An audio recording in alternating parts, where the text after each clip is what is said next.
এই জাতি পরিবর্তন চায়, বৈষম্য দূর করতে চায়, চাঁদাবাজি মুক্ত এক দেশ তার উপহার দিতে চায়। এমন দেশ উপহার দিতে চায় যেখানে সাম্য থাকবে, মানবিক মর্যাদা, সামাজিক ন্যায় বিচার প্রতিষ্ঠিত হবে, যেখানে ছাত্রদের অধিকার বাস্তবায়ন হবে, ছাত্ররা পড়াশোনা করবে, সর্বোচ্চ ডিগ্রি অর্জন করবে, ক্যাম্পাসগুলি নিরাপদ থাকবে, আমার ছাত্রীরা পড়াশোনা করবে, ইফতিজিগিরির শিকার হবে না। মেধাবী গরিব ছাত্রছাত্রীদেরকে রাষ্ট্রীয় খরচে সর্বোচ্চ শিক্ষা ব্যবস্থা করতে হবে। হলগুলিকে সুন্দর পরিবেশ সৃষ্টি করতে হবে যেন সমস্ত ছাত্রছাত্রী পড়াশোনা করতে পারে, সেই ব্যবস্থা করতে হবে। আমরা চাই এই বাংলাদেশ সাম্য, মানবিক মর্যাদা, সামাজিক ন্যায় বিচার প্রতিষ্ঠিত হোক। বিগত 53 বছরে যারা শাসক ছিল তারা আমাদেরকে আশ্বস্ত করেছে, বাস্তবায়ন করতে পারে নাই। আমাদের ওয়াদা দিয়েছে, পালন করতে পারে নাই। ওয়াদা দিয়ে বারবার ধোঁকা দিয়েছে। আপনারা দেখবেন ইস্তেহারের মধ্যে যেই দলগুলি ক্ষমতায় গিয়েছিল তারা ক্ষমতায় যাওয়ার আগে, নির্বাচনের আগে যতগুলি ইস্তেহার দিয়েছে সেই ইস্তেহারগুলির সমস্ত দফাগুলি তারা বাস্তবায়ন করতে পারে নাই। আগামী তো যারা ক্ষমতায় যাওয়ার চিন্তা ভাবনা করতেছে, ওই বিগত পচা গান্দা যা বাংলাদেশের ছাত্র প্রত্যাখ্যান করেছে, সেই পচা গান্দা বাস্তবতা দিয়ে তারা ক্ষমতায় যেতে চায়। কিন্তু বাংলাদেশের ছাত্র জনতা তাদের শক্তি দিয়ে তাদের সেই সমস্ত পচা আদর্শকে রুখে দেবে ইনশাআল্লাহ। আপনারা জানেন ইসলামী ছাত্র আন্দোলন কি চায়? নীতি ও আদর্শের ভিত্তিতে সমাজকে গঠন করতে চায়। সাহাবাদের অনুসরণে তারা জীবন করতে চায়। তারা কি চায়? তারা কোরআন ও সুন্নাহর ভিত্তিতে দেশ কায়েম করতে চায়। কোরআন ও সুন্নাহর নাম শুনলেই অনেকের গাঁর মধ্যে জ্বালা ধরে।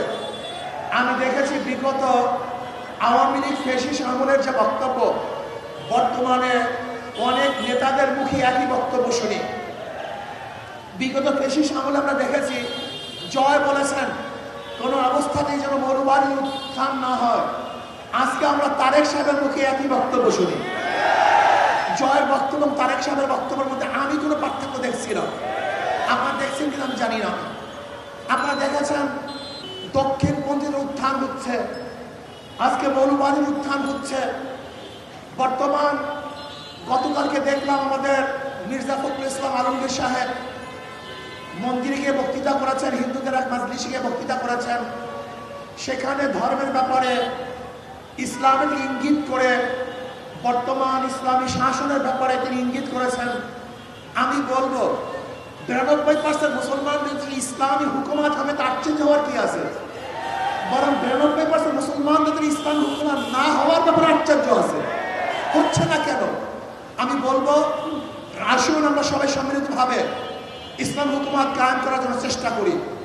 আর বিএনপি ভাইদেরকে বলবো, আপনারা যাদের ভোট নিয়ে এতদিন নির্বাচিত হয়েছেন সেই ভোটগুলি দক্ষিণপন্থীদের ভোট ছিল, সেই ভোটগুলি ডানপন্থীদের ভোট ছিল, সেই ভোটগুলি মৌলবাদীদের ভোট ছিল।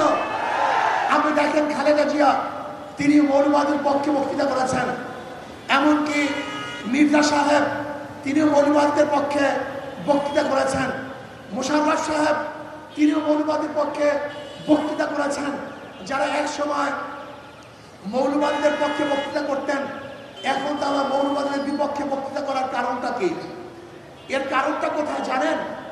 আসলে মৌলবাদীরা শিখে ফেলছে, জেনে ফেলছে যে মৌলবাদীদের সাথে এত বছর মধ্যে প্রতারণা করা হয়েছে, তাদের দাবি দাওয়াকে বাস্তবায়ন করে নেই। আগেকার সমস্ত নীতি আদর্শকে উপেক্ষা করে ইনশাআল্লাহ এদেশে ইসা ছাত্র আন্দোলন ইসলাম হুকুমাত কায়েম করবে। আর আমি মনে করি আগামী নির্বাচন পিআর সারা নির্বাচন, ফ্যাসিস্টদের পুনর্বাসন, এইটাই আসলে বাস্তবতা। পিআর সিস্টেম নির্বাচন চাই যাতে দ্বিতীয়বার ফ্যাসিস্ট এদেশে আর সৃষ্টি না হতে পারে। আল্লাহ আমাকে এবং আমাদের সবাইকে ঐক্যবদ্ধভাবে আগামী নির্বাচন ইসলামকে ক্ষমতা নেওয়ার আল্লাহ তৌফিক দান করেন।